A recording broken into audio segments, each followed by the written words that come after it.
Chapter 18 Modals. It is used to change the meaning of other verbs. A modal verb, also called a modal auxiliary verb, is used along with the main verb to express possibility, ability, permission, or necessity.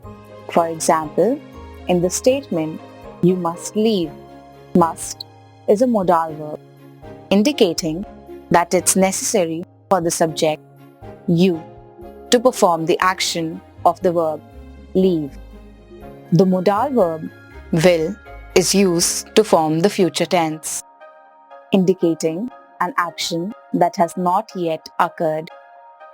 Example, I will clean the garage. For example, we should listen to some music. Can you drive me to the airport? Amanda might practice her German. Some modal verbs and their functions are given below in table. Modal verb, function, can, used to denote the ability of the subject to perform an action or to request permission to perform an action. Modal verb, could, function, used to denote the ability of the subject to perform an action or an offer made by the subject to perform an action. Modal verb, may, function, used to denote the probability of an action taking place or to request permission to perform an action. Modal verb, might, function, used to denote the probability of an action taking place or to make suggestions. Modal verb, will, function, used to denote the surety of an action taking place or the assurance of the subject to perform a particular action. Modal verb, would, function, used to show politeness when requesting or asking if an action can be done by the subject. Modal verb, shall, function, used to surety of an action taking place or the assurance of the subject to perform a particular action. Modal verb, should, function, used to denote the necessity of an action to be done by the subject. Modal verb, must, function, used to denote the strong obligation or necessity for the subject to do or not to do an action. Modal verb, ought to, function, used to denote the obligation of the subject to perform a particular action. Some of the uses of modal verbs. First, likelihood.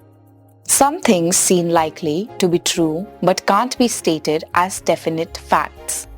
In these cases, you can use the modal verbs should and must to show probability without certainty. For example, her parents must be so proud. My baby brother should be asleep by now. Second, possibility. In a situation when something is possible but not certain, use the modal verb could, may, or might. For example, judging by the clouds, it might rain today. She may become the youngest pro cricket player ever. Third, ability. The modal verb can express whether the subject of a sentence is able to do something. Likewise, the negative for, cannot, or can't shows that the subject is unable to do something. For example, she can speak 2 languages, but none of them well. You can lead a horse to water, but you can't make it drink. Fourth, permission. If you want to ask permission to do something, start your question with can, may, or could. Traditionally, may is considered more formal and polite usage for permission. If you ask, "Can I go to the bathroom?" it could be misinterpreted as "Do I have the ability to go to the bathroom?" However, in modern informal usage, may and can are both perfectly acceptable options for describing possibility or permission. For example, students, you may leave early today. Could I play too? Fifth, request. Similarly, if you want to ask someone else to do something, start your question with will, would, can or could. For example, would you get that box off the top shelf? Will you turn the music down?